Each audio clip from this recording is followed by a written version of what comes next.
섹션 1의 마지막 그 주제 발표인데요. 그 후롬의 그 이진수 지식재산본부장님이 주요 국가의 기업 IP 분쟁 소송 전략에 대해서 발표해 주시겠습니다. 큰 박수로 맞이해 주시면 감사하겠습니다.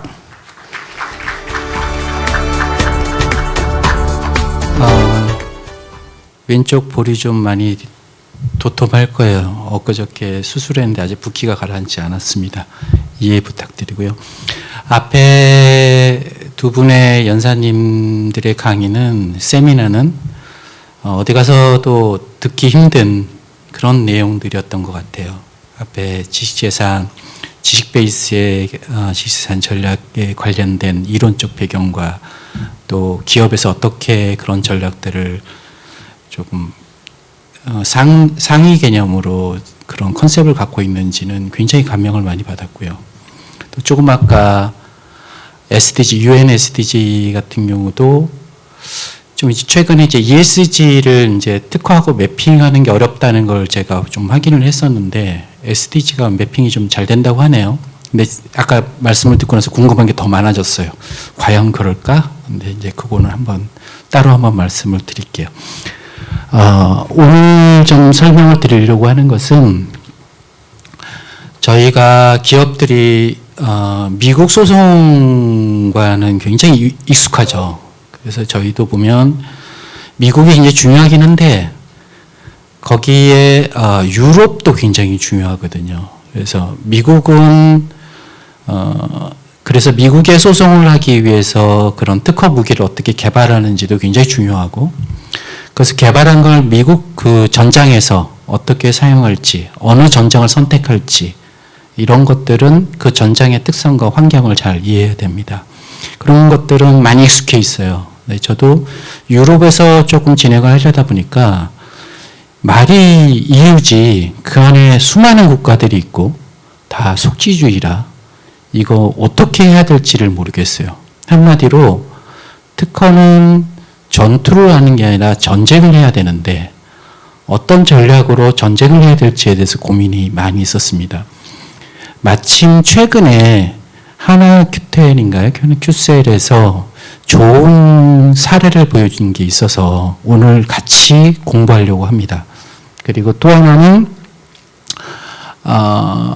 미국에서 워낙 소송비도 많이 들고 기간도 많이 들어가잖아요. 근데 미국에 좋은 중재제도가 있습니다. 특히 이제 B2C 기업, B2B는 별로 관련이 없는데 B2C 기업 같은 경우는 이 중재제도를 잘 활용하면 그걸 또 나중에 소송과도 연결시킬 수 있는 장점도 있고, 그 대표적인 게 이제 아마존 중재제도라고 하고 아마존 중립평가제도라고 하는데 저는 그걸 좀 사용해봤더니 괜찮아요. 그래서 오늘 간단하게 설명을 드리려고 합니다. 아까도 설명드린 바와 같이 이제 유럽의 특허는 그냥 하나 이론적으로 보하는 객체가 아니고 다발이거든요. 일명 Bundle of National Patents라고 합니다. 그래서 그 특허를 등록해 준 국가, 인정해 주는 국가에서 보호를 해 주는 거거든요. 그런데 현실은 현재 전 세계는 어떤 다국적 기업이라든지 어떤 기업 하나가 한다든지 영토를 넘어가서 모든 행위들이 일어나고 있어요. 그러면 각 국가에서 하나씩 해야 되나? 그런 고민이 들 수밖에 없고, 그것 때문에 영토를 넘어서, 국가를 넘어서 어떤 액션에 대해서 고민을 하게 됩니다. 최근에 한화에서 보여줬던 것을 잠깐 신문에 나왔던 걸 한번 보여드릴게요. 이게 10월 11일인가? 한화 교sel에. 이게 네덜란드 노트르담 지방법원에서 9개국, 그러니까 유럽의 9개국이죠. 국경 간 금지, 크로스 보더 인정션이라는 게 이게 승인이 나왔고요. 이제 간접강제 명령도 나왔고, 이게 인정션이 간접강제 명령이 나오면 굉장히 효과가 크죠. 그다음에 그렇게 이겼어요. 근데 독특한 건 뭐냐면 네덜란드 지방법원에서 했는데 네덜란드 특허는 제외됐어요. 그것은 유효성이 좀 없었고 나머지 국가 16개 국가에 다 유효하다고 판단했고 실제로 인정션이 내려진 건 네덜란드 법원에서 벨기에, 불가리아, 독일, 프랑스 이런 국가들에서 유통판매 금지한다는 인정션이 내려졌습니다. 이게 가능하단 말이야? 이걸 내가 한 몇 년 전에 알았다면 유럽 몇 국가 들리면서 좀 전략을 세울 때 이걸 내가 몰랐단 말이야? 이런 생각이 들더라고요.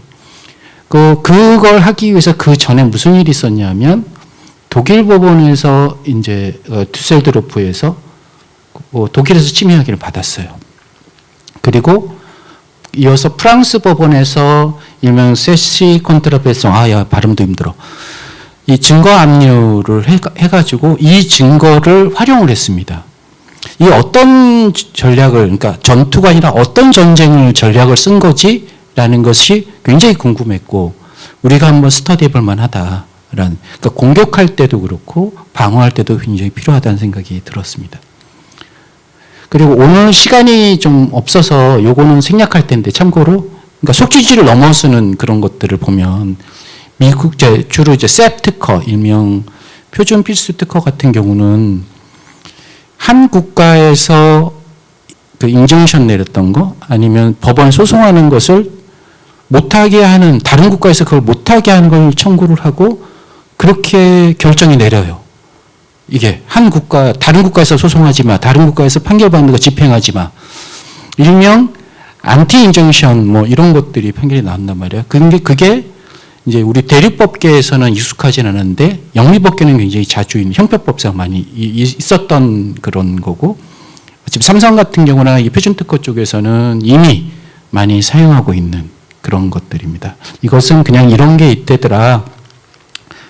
그 다음 페이지도 마찬가지로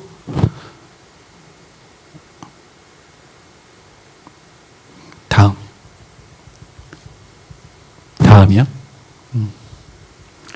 그리고 이제 아까 서두에서 말씀드린 것이 아마존 B2C, 비즈니스 투 클라이언트, 커스터머, 그러니까 직접 소비자한테 판매하는 사업을 하시는 기업들 같은 경우, 아마존 온라인 쇼핑, 요즘 온라인 쇼핑이 오픈마켓이죠. 이게 오픈마켓보다 시장이 더 큽니다. 굉장히 크고 오픈마켓과의 그 연계 전략이 굉장히 중요해지는 시대가 됐거든요. 아마존 중립평가 제도가 2019년인가요? 그때 런칭이 돼서 지금 자리를 잡았어요. 그러니까 미국에서는 돈도 많이 들고 시간도 적게 굉장히 오래 걸리는데 이걸 사용하면 한 3, 4개월 안에 끝나고 비용도 굉장히 저렴합니다. 그리고 여기서 사용을 하고 났을 때에 그 오피셜한 워닝 개념이 생겨요. 그러니까 보통 미국의 시장에서 주로 중국의 제조사들이 숨어 있거든요.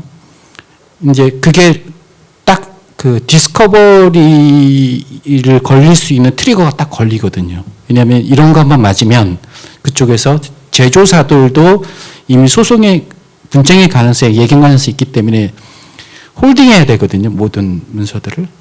근데 이제 그런 게 딱 걸려서 나중에 이걸 실시를 해서 중국 사실은 이제 저가 분쟁 B2C는 대부분의 중국하고 제조 경쟁이 굉장히 심하거든요. 그걸 제대로 잡아줄 수 있는 전략이 생길 수가 있습니다. 그래서 요거를 한번 설명을, 어떻게 하길래, 어떤 프로세스로 하길래, 그래서 간단히 설명을 좀 드릴게요. 다음이요. 그래서 맨 처음에는, 유럽 특허 침해 소송에 대해서, 그리고 네덜란드 아까 했던 헤르큐셀의 그 특허 소송 환경과 일명 프랑스 세시 콘트라바송 이 압류 제도에 대해서, 그리고 아마존 중립 특허 평가 중재에 대해서 설명드리도록 하겠습니다. 다음이요. 이런 얘기에서 지식재산과 관련한 엄격한 속주지의 원칙의 적용은 제2차 세계대전 이후 1968년 브뤼셀 협약을 시작으로 유럽에서 쇠퇴하기 시작했다. 그러면 유럽에서 소송을 하려면 맨 처음에 알아야 되는 게 바로 브뤼셀 협약이에요. 그 다음이요. 제가 이걸 누를 수 있으면 좋은데. 그럼 브뤼셀 하면은 무슨 생각이 드냐면 벨기에 있는 그 장소잖아요. 그래서 벨기에하고 네덜란드하고 룩셈부르크가 딱 이렇게 같이 인접해 있거든요. 여기 이제 녹색에 있는 이렇게 있고 이렇게 보는데 요 국가가 서로 인접해 있다 보니까 옛날 2차 세계대전 때 이제 영국으로 망명해서 관세 철폐를 해서 어떤 협정을 맺고 나중에 이 세 국가가 상품이나 이런 걸 자유롭게 거래를 하기 위해서 협정을 맺습니다. 이게 맨 처음에는 이제 베네룩스 경제연합으로 했다가 여기는 EU, 그러니까 유럽의 경제연합을 선정하고 이게 EC가 되고 이게 EU로 성장하는 근본적인 고맙습니다. 계기가 됩니다. 한편으로 생각해 보면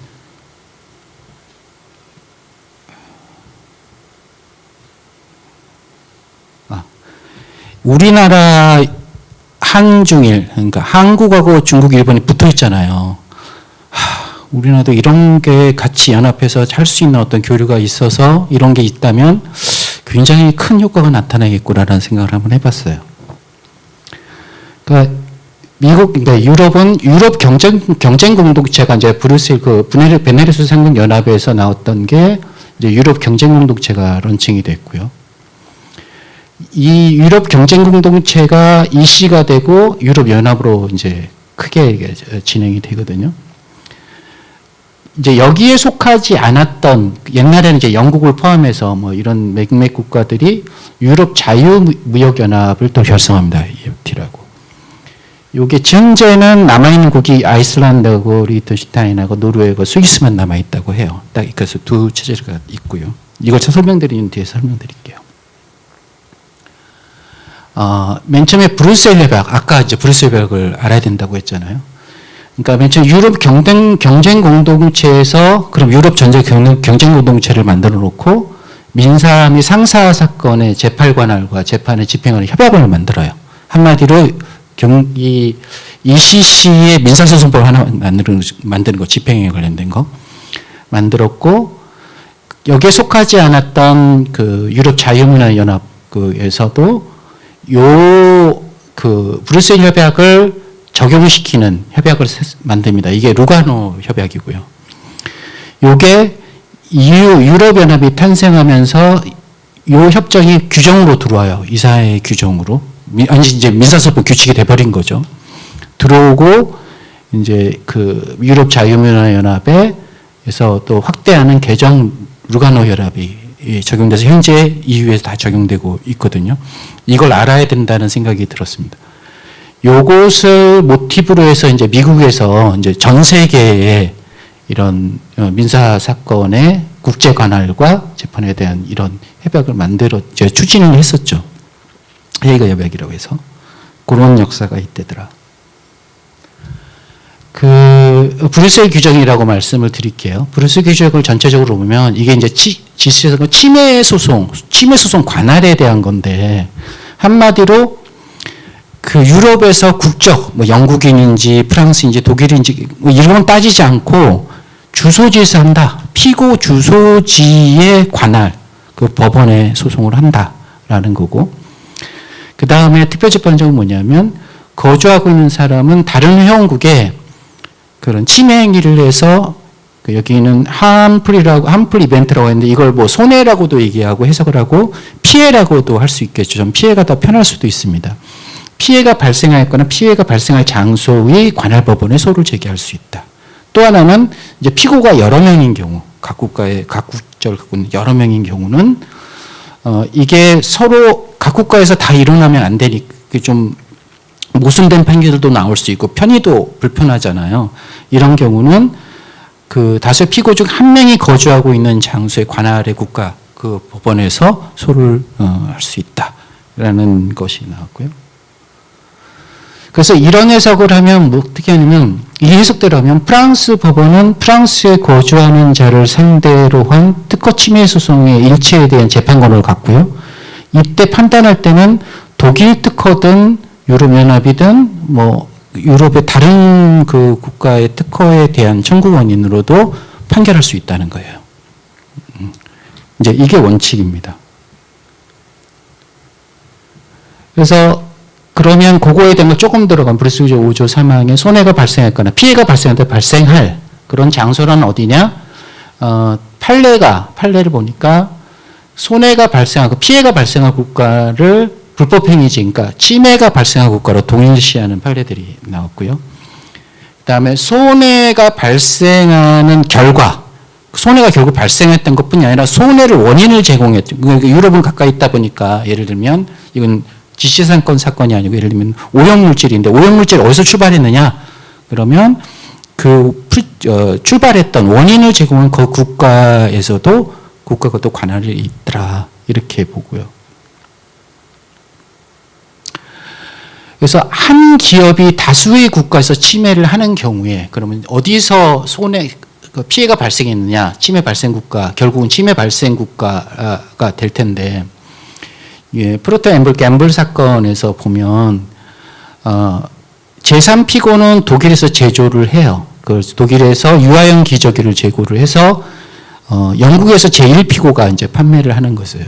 특허는 둘 다 있었고, 그러면 영국 법원에 영국의 이 독일 특허 침해에 대해서 제3피고하고 제1피고 공동피고를 해서 영국 법원에 침해 소송을 하는 게 가능하냐? 가능하대요. 적법하대요. 이미 판결이 나와 있는 거고요. 그런데 여러 다수의 기업이 다수의 국가식 유럽 특허를 침해한 경우, 이거는 이제 전형적으로 각국에서 막 있는 거니까, 이 번더러블 페이턴트잖아요. 그러니까 각 국가의 그 특허를 인정해주는 국가, 각각 국가에서 다 하라는 거예요. 그게 원칙이라는 거죠. 그런데 예외가 있다는 거예요. 그게 브뤼셀 규정 제6조 제1호에 있다는 거예요. 이게 다 쓰여 있는데, 고정인 사례는 만약에 청구가 너무 밀접하게 연결되어 있고, 별도의 죄에서 비롯되는 모순된 판례의 위헌을 피하기 위해서는 다수의 피고 중 한 명이 거주하고 있는 장소에 관한 법원을 제소할 수 있다는 거예요. 그 요건들이 다 있는데, 이것을 적용하는 요건으로 이제 판결들이 하고 있는 게 일명 뭐 거미줄 이론이라고도 하더라고요. 복수의 피고회사들의 존재를 먼저 하고, 이들 피고회사들의 통일 기업 집단, 그러니까 그룹에 속하는 게 패밀리 기업이라는 거죠. 그리고 피고회사들의 공통 정책에 따라서 행위를 해야 되는데, 엑스펜더블 그래프스 사건에서는 그 공동 정책을 본점에서 할 거 아니냐. 그래서 본점 소재지에 관할, 그 국가의 관할이라고 그랬고, 로슈 사건은 그게 아니고 본점이든 뭐든지 상관없이 그런 공동 정책을 위반해서 그 컨트롤하는 기업의 어느 국가든지 할 수 있다라는 겁니다. 근데 문제는 다른 소송과 달리 특히 특허 같은 경우는 침해를 하는데 무효 다툼이 항상 생기잖아요. 그런데 브뤼셀 규정을 보면 이 무효성, 유효성이라는 표현이 뭐 싫어하는 분들이 있어요. 무효성에 관한 소송 관할 협약이 어떻게 됐냐면 거주자 상관없이 그 등록이 이루어진 국가에서 배탁 전속 관할을 가져요. 그러니까 침해 소송에 무효 다툼이 생기면 무효 다툼은 그 등록을 해준 국가, 각 국가에서 다시 해야 된다는 얘기가 되잖아요. 그런 규정이 있습니다. 그러니까 이런 쫑이 나다 보니까 무효 판단의 선결문제 침해 소송이 이제 하게 되면, 그러니까 영국 같은 경우는 생각해 보면 동일한 민사법원에서 침해와 무효 여부에 대한 심리를 다 합니다. 그죠? 그렇게 하니까 만약에 영국에서 독일 특허에 대한 판결을 받는다 하면 독일에서 이제 무효를 넣었다고 하면 보통 이제 소를 각하하거나 아니면 중지를 해야 된다는 문제가 생겨요. 독일 같은 경우는 무효 소송하고 침해 소송하고 두 개의 루트가 다르죠. 그래서 침해 소송에서 무효를 다투지 못합니다. 단지 비침해 항변으로서 무효 항변은 가능할 수가 있는데 그런 문제가 조금 생겨요. 그리고 잘 아시겠지만 요즘은 독일이 그냥 무효 항변이 있든 무효 소송이 있든 그 신경 안 쓰고 그냥 쫙 가버리잖아요. 침해 같은 게 먼저 내려놓기도 하고 그런 일이 발생해서 굉장히 선호하자 공격하는 회사들은 그래서 그 무효 판단 제도를 국가별로 조금 비교하면 독일 같은 경우는 이렇게 무효 소송이 바로 가고요. 거의 2심제예요. 대법원 올라가고 침해 소송 지방법원에서 시작해서 고등법원에서 이렇게 올라갑니다. 그리고 우리나라 같은 경우는 일본도 마찬가지인데 심판에서 모심판을 먼저 받고 전치를 해서 특허법원에 올라가고 무효는 요 루트를 가고요. 침해 소송은 요 루트를 갑니다. 근데 최근 판례들을 보면 침해 소송은 명백한 무효 사유는 다툴 수 있게끔, 근데 그게 특허를 무효시키는 게 아니라 비침해 항변인 거예요. 미국 같은 경우는 이 지법에서 침해 소송 내에서 잘 아시겠지만 침해 소송 내에서 무효를 확인을 받을 수가 있잖아요. 그리고 별도로 이제 피탭에서 이렇게 싸워서 올라가는 루트가 존재를 합니다. 이거와 별도로 이의신청 별도로 있어요. 그 특허 이의신청 제도는 따로 있죠. 이렇게 우리나라도 있고. 그러니까 요것을 이제 가끔 이 이의신청 제도를 마치 요거의 한 축인 것처럼 그렇게 설명하는 자료들이 있는데 그건 조금 달라요. 이게 두 개가. 요거는 특허청이 자기 행위를 고치는 제도이고요. 이 무효는 이해당사자끼리 싸우는 제도입니다.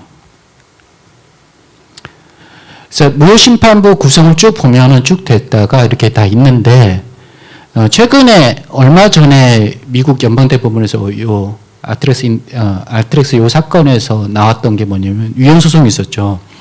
미국의 그 피탭의 심판관들의 임명을 어떻게 하고 있냐면 특허청장이 추천해서 상무장관이 임명하는데 이 심판관들이 누구의 통제를 안 받고 자기의 독립적인 의사결정을 한단 말이에요. 근데 미국에서는 그런 결정을 할 수 있는 사람은 고위공무원이어야 되고 그 고위공무원들은 어떻게 임명하냐면 대통령이 추천을 해서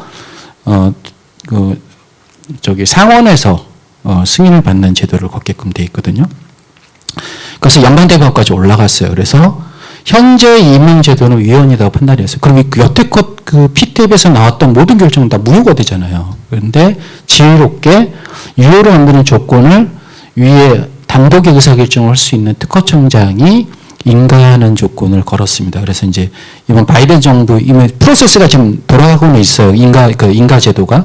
근데 바이든 정부에서 뭔가 조금 더 다듬어야 되겠죠.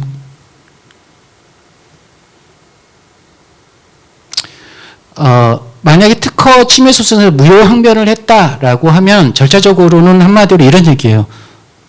소송 중지해달라.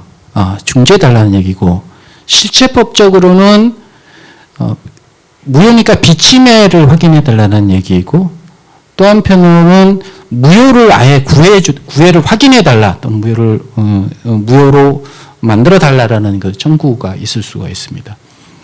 이런 것들에 별도로 무효소송이 있는 거 말고 자기 침해소송에서 무효항변이 있는 경우에 그러면 아까 무효소송이 있는 경우는 그 등록된 국가에서 그 관할이 있잖아요. 그러면 별도의 소송이 있는 거 말고 이런 경우는 어떻게 해야 되는가에 대한 그 얘기들이 있어요. 이제 대표적인 게 가트 사건인데, 가트 사건은 뭐냐면 결론적으로 말씀을 드리면 이제 요거는 독일 법원에 프랑스 특허 갖고 싸운 거예요.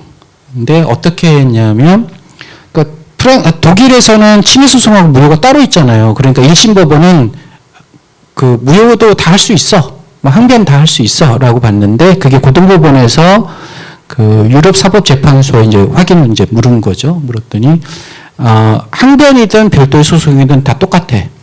그래서 프랑스의 무효에 대해서는 프랑스에서 받아야 돼. 그러니까 너 중지해. 독일에서는 소송 중지, 이런 의견이 온 거죠.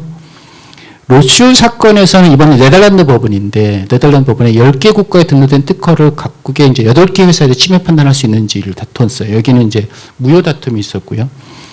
네덜란드에서 법원에서 했을 때 유럽 사법재판소에서 어떤 의견을 냈냐면, 각 특허, 유럽의 특허는 이 번들이라는 거예요. 그러니까 동일 법원이 적용된 사항이 아니고 사실관계가 각 피고가 다르다. 그러니까 한 법원에서 다 판단할 수 없다. 한 국가의 법원에서 판단할 수 없다. 이렇게 나온 거예요. 요건 그냥 넘어갈게요. 그럼 네덜란드는 어떻게 했느냐? 이 가트 사건 때문에 결국 못하게 될 건데, 그런데 브뤼셀 규정에 뭐가 있냐면 프리리미너리 인정션에 대한 게 있는데, 다른 회원국의 법원이 문제에 썼을 때 이거에 대한 관할권을 갖는 경우에도 임시보호 조치는 할 수 있다. 이 규정이 있거든요. 그러니까 네덜란드는 어떻게 하고 있냐면, 전통적으로 다른 국가는 참여 그렇게 못하는데 네덜란드는 프리리미너리 인정션을 다른 국가의 특허에 대해서 때립니다. 과거부터 그렇게 해왔어요. 그렇게 해왔는데 이제 논란이 좀 있을 수가 있잖아요. 인정션을 보면 더더욱더 네덜란드는 침해가 인정이 되면 긴급성관도 추정이 돼가지고 조금 더 쉽습니다. 다른 국가에 비해서, 엄격한 다른 국가에 비해서. 그러니까 네덜란드가 굉장히 좋은 관할인 거예요. 잘 활용하면. 유럽의 이신청 제도는 뭐 더 잘하시니까 넘어갈 거고요. 이신청 제도가 왜 잠깐 보여드렸냐면 네덜란드가 다른 나라에서 했던 판결이나 청구에서 이신청에 대한 결과를 존중합니다. 그러니까 이게 전략을 세우기가 되게 좋아요. 전쟁에 대한 전략을 세우기가. 근데 네덜란드에서 동일한 사건이 있었는데 프리미엄 인정션에 대해서 있었는데 솔베이 사건에서 유럽 사법재판소가 프리미엄 인정션은 예비적으로 유효인지 무효인지 판단하는 거니까 확정적으로 하는 건 아니니까 해도 돼. 너희들이 그 다른 국가 특허 다 판단해도 돼. 이런 결정을 내렸어요. 이런 해석을 내려줬어요. 그러니까 이제 네덜란드는 이제 날개를 단 거죠. 안 그래도 의혹이 강한 국가인데. 그러면 네덜란드는 어떤 나라냐? 뭐 창립 회원국이고요. 그 네덜란드가 작은 나라인데 유럽에서 여태 역사 속에서 한마디로 형님의 맏형 역할을 굉장히 많이 했었어요. 그래서 삼국연합의 회원국이고요. 인구도 적고, 근데 인구 밀도는 되게 높고, 주요 경제 시장이고, 유럽의 그 항구라고 그러죠. 유럽을 들어오는 항구라고 합니다. 유럽이, 그러니까 네덜란드가 크게 4대 도시가 있는데, 암스테르담이 이제 그 수도이고, 헤이그는 국제기구나 이런 굉장히 많고, 국제사법재판소도 많아서, 일명 세계 법적 수도라고도 불려요. 그리고 노테르담 항구 같은 경우는 아까 이제 하나 큐셀이 여기 이 법원에서 판결을 받았잖아요. 여기는 유럽의 관문이다 보니까 특히 아직 아시아 국가 같은 경우도 이곳에 그 물류센터를 설립을 해놓은 게 있어서 수입 금지를 만약 받으면 그 하류 산업에 영향을 그냥 미칠 수가 있습니다. 네덜란드는 아마도 싸대요. 그러니까 물론 유럽 내에서 기업들 간의 소송비를 따지면 비슷비슷한데 미국에 비하면 굉장히 싼 거죠. 10분의 1 정도. 그리고 굉장히 빨라요. 1년 안에 거의 끝나는 걸로 정평이 나 있고. 그리고 익숙해요. 여기는 디스커버리도 없고 주리 트라이도 없어요. 전문 재판부에 벤치 트라이어를 하거든요. 그러니까 우리나라 같은 경우도 굉장히 익숙한 재판을 하는 거죠. 그리고 대부분 서면 심리로 다 이루어지는 거고. 그리고 국제재판부 역할을 자처해서 좀 과감하게 아까 제 프리미엄 인정션 같은 경우 내려요. 다른 유럽에서도 그 규정이 있음에도 불구하고 함부로 안 내리는데 프랑스 그 일단 그런 증거 수집 이런 것들을 증거를 그대로 활용하는 걸 인정을 해주고요. 그리고 독일 법원의 다른 유럽 국가 법원의 청구법이나 침입 판결을 존중을 해주고요. 국경을 넘는 크로스보더 인정션 임시적인 간처분의 하나지만 내리고요. 그러면 프랑스의 세시코트로 발송 이 증거 압류제도는 과연 어떤 게 있는가 어떻게 돌아가는지 볼게요. 신청인이 IP 소유권자나 이스크루 라이센스가 신청을 합니다. 그러면 관할 법원의 판사가 거부를 못해요. 단지 집행 범위를 제한을 가능한데 예를 들면 침해 혐의에 대한 합리적인 증거를 요구하는 경우도 있지만 거부는 못하고 혐의 인정을 보고 좀 범위를 제한을 가능해요. 이 들어왔다는 걸 통지를 안 해줍니다. 바로 집행관에다가 이제 선정을 해서 명령을 내리는데 집행관에는 신청에 특허들이 있는 엑스퍼들도 들어갈 수가 있고요. 보조 수행원으로는 사진사 13건 컴퓨터 기술자도 들어갈 수가 있습니다. 집행관이 들어가면 이 침해 입증이 필요한 법령의 범위 내에서 그 건물을 방문하고 사물원을 열람하고 컴퓨터를 열람하고 서버 다운로드하고 그러니까 작동할 수 있도록 암호도 요구하고 문서 복사나 소프트웨어 복사, 샘플 구입, 관계자 조사, 신문도 합니다.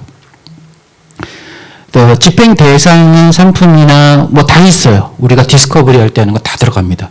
그럼 기타 문서. 여기서 집행이 됐던 거는 이제 뒤에서 말씀을 드리는데 이제 보고를 하고 나면 이제 집행 대상자가 이제 황당하게 당했으니까 그것만 할 수 있어요. 그러니까 뭐 신문에 거부를 하거나 정보 제출 거부 이거 못 하는데 이거는 기밀 정보라고 할 수 있어요. 그러면 판사가 직권이나 신청에 의해서 기밀 정보를 분류해서 봉인하는데 이때는 전문가를 다시 선임합니다. 그래서 그렇게 하고 그런 봉인된 서류를 제어하고 정보를 제어하고 신청인이 제공이 돼요. 정보가 국가가 알아서. 그러면 이 제도를 사용했으면은 이게 20영업이나 30일 내에 침해소송 본안을 제기를 해야 돼요. 만약 안 하면 손해배상 의무가 생길 수가 있고 안전조치가 취소될 수가 있어요. 이렇게 해서 받은 자료를 네덜란드에서 증거로 활용할 수가 있다는 거예요. 그럼 하나큐세를 다시 볼게요. 네덜란드에서 이 전략을 쓰기, 전쟁을 하기 위해서, 이 전투를 하기 위해서 어떤 전략을 썼는지를 공부를 해보면, 맨 처음에 네덜란드가, 환경이 그렇대더라. 타 국가의 그 해석이나 이거에 존중을 한대더라. 그리고 네덜란드에서 증거 수집한 거, 이런 것도 다른 곳에서 신습한 거 다 인정해주면 되더라. 그리고, 프리미엄 인정션을 타 국가 거에 특허 다 판단해서 내려준대더라. 그러면 독일에서의 침해 판단 받고 프랑스에서 세시 컨트라 배송해서 증거 입수하고 갖고 이렇게 실제로 각 국가에서 소송할 것을 여기서 다 잃어버리는 거죠. 그래서 압박이 굉장히 강하게 이 전략을 썼구나. 이거 괜찮네. 우리가 전투를 하지 말고 전쟁을 하려는데 이런 생각이 들었던 거죠. 아마존, 그럼 B2C 기업의 아마존 중립평가제도, 중재판정제도를 얘기하면, 이게 2, 3개월에 결정이 끝나고요, 실제로. 20건의 ASI는, 이거 하면 판매자예요. 20개 판매자 한꺼번에, 할 수가 있고, 50개 할 수가 있고, 중재라 서로 합의문을 쓰기 때문에 불복이 안 돼요. 디스커버리 절차가 없어서 실제 저렴하고요. 실제 이 사건 진행할 때, 4개 알스핀 기준으로 한 1,000만 원 정도 들었어요. 예. 근데 이것도 비싸다는 얘기였고, 이거 만약 대리인한테 안 맡기면요, 직접 하면 돼요. 직접 할 수가 있어요. 우리 이제 인하우스 카운셀들 많잖아요, 찡찡하신 분들. 그리고, 단점이 뭐냐면, 중재 판결이라는 건 뭐냐면, 한 번으로 잘못하면 끝나요. 이게 잘못 나오면. 그래서 확실한 것만 들어가야 되는 거고, 청구를 여러 개를 못 해요. 하나의 청구만 선택이 가능하고 그것만 다툴 수가 있어요. 그리고 손해배상 결정은 없고요. 인정션만 가능한 거죠. 판매 금지. 아마존에서 그 판매를 내려버리는 거예요. 내려버리는 건데 이게 무슨 또 효과가 있냐면 보통 우리가 B2C에서 괴롭힘을 당하는 게 중국의 제조사들이거든요. 숨어 있어요. 요즘은 제조사 그 표기가 안 나온단 말이에요. 실제로 커스터머들 보면 파는 소비자 제품들을 보면 누군지를 모르는데 추정만 하는 거예요. 그냥 놔둘 수는 없고 이런 거 한번 던지면 그래서 미국 소송을 나중에 준비를 했다 그러면 그 중국 제조사들은 디스커버리 홀딩을 해야 돼요. 그래서 다 홀딩해야 되고 근데 윌풀이 딱 걸리는 거죠. 나중에 미국 소송을 진행하게 되면 좋은 효과가 있고 굉장히 큰 압박 효과가 있어서 그런 효과들도 있더라.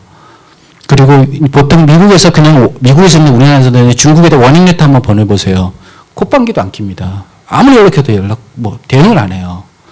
해보려면 해봐 이런 식으로 나오는데 그렇지 않게 되는 사건이 벌어져요. 그리고 문헌 침해 및 그래서 이제 한계 클레임은 주장이 가능하고 중재로 한 번에 끝나다 보니까 조금 엄격하게 스터디를 해야죠. 보통 우리가 침해 그러면 문헌 침해 모든 청구권이 다 읽히느냐 그게 아니고 하나는 안 읽히는데 이게 대체된 거냐 하면 또 균등 침해이냐 근데 또는 이거는 해석에 따라서 침해가 될 수도 있고 아닐 수도 있고 또 어떤 거는 그냥 외관만 봐도 침해가 읽히는데 어떤 거는 리버스 엔지니어링을 해봐야 침해가 읽힌다. 이런 것들을 다 컨펌을 해서 비용평가를 해야 되죠. 이거 하고 나서 딱 된다. 특히 소비자 B2C는요. 대부분 그냥 외관 봐서 딱 걸리고요. 침해가 명백해요. 물론 청광을 이제 모호하게 의도적으로 썼다 그러면 이제 해석에 따라서 왔다 갔다 하긴 하는데 그러면 이메일을 쓰면 됩니다. 이게 이메일 쓰면은 답장이 어떻게 오냐면 셀러에다가 한번 협상 한번 해보지 이렇게 와요. 한번 협상해봐라. 난 싫은데 그러면 어그리먼트 인바이팅을 해요. 그쪽에서 아마존에서. 대신 뭘 하냐면 이걸 돌렸더니 아마존에 대해서 클레임하는 건 웨이브 해야 돼. 만약에 노 하면은 이게 안 돼요. 이게 그래 아마존한테는 내 소송 안 할게. 라고 하면 예스가 되고 그러면 사인하고요. 그러고 나면 아마존이 셀러한테 나눕니다. 그 침해 혐의자한테 어그리먼트를 날려요. 그리고 만약에 사인 안 하면 그 판매를 다 내려요. 삭제시켜버려요. 아마존 파는 데서. 그러니까 인젝션이 이루어지는 거죠. 그 사인하면은 그 다음에 이제 이벨리터 한마디로 중재자를 선임을 하고요. 대신 4,000불을 이제 디포짓을 해요. 4,000불이면 그렇게 나쁘지 않잖아요. 양쪽에. 그래서 특허권자도 납부를 하면 진행이 되고 셀러가 또 납부를 해야 되거든요. 만약 셀러가 난 4,000불 안 내 그러면 똑같이 또 아마존의 판매 링크 다 삭제됩니다. 되고요. 그래서 이렇게 하고 이제 4개 아이템 넘어가면 더 어디셔널 피가 나오는 이런 제도는 빼놓고 하면은 이제 PO가 뭐냐면 소유권자, 특허권자인데 이제 리버탈 의견 자기 주장서를 서면을 내고요. 그리고 셀러는 딱 항변을 3가지밖에 못해요. 다른 거 전혀 못해요. 이게 강하다는 게 뭐냐면 비침의 항변 하나 아니면 무효는 이것밖에 못해요. 피탭이나 ITC나 쿼트에서 무효 판결이 나온 거 다 왔다. 이것밖에 항변을 못하고요. 아니면 내가 1년 전에 선사용했다. 이 3가지밖에 항변을 못합니다. 그렇게 해서 이제 셀러의 답변이 오면 다시 PO가 그러니까 특허권자가 리버탈을 하고요. 그래서 이제 디시전이 내려져요. 디시전이 모든 프로덕트에서 디시전이 내려지면 특허권자가 납입했던 4,000불을 디포짓을 리펀드 해줘요. 그리고 삭제해요. 그 판매자, 셀러 삭제를 해주고요. 만약에 일부 상품만 침해고 남은 침해 아니다라는 판결이 나오면 2,000불씩 특허권자한테 2,000불 리펀드, 그다음에 셀러한테도 2,000불 리펀드 해주고 침해인 것만 삭제를 하고요. 전부 침해가 아니더라라고 했으면은 그냥 셀러한테 4,000불 리펀드 해줍니다. 그리고 그냥 끝나는 거예요. 그래서 이게 IP와치인가?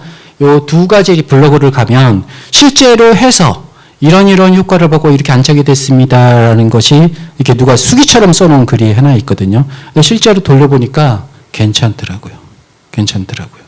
B2C 쪽에는 괜찮을까요? B2B야 여기 아마존에다가 오픈마켓에서 올려서 팔 일 없으니까. 그래서 이런 면에서 이 아마존 중립형까지도 미국이 특히 중소기업 같은 경우는 미국이 소송비 많이 들고 시간도 오래 걸리고 엄두도 못 내잖아요. 요즘 중국 애들이 만들어서 미국에 파는 물건도 얼마나 많은데 그것도 어느 물량 이상이 돼야지 소송도 한번 생각해 보지. 돈 들여서 한 20-30억 들여가지고 적게는. 그런데 그냥 손을 놓고 있을 게 아니고 대부분 인기가 좋다면 아마존 요즘엔 다 팝니다. 오프라인에 그러니까 온라인에 다 올라오거든요. 이런 제도를 활용하면 중국 제조사들이 이제부터 겁을 내요. 그런 효과가 있고 연락이 옵니다. 그런 효과가 있더라고요.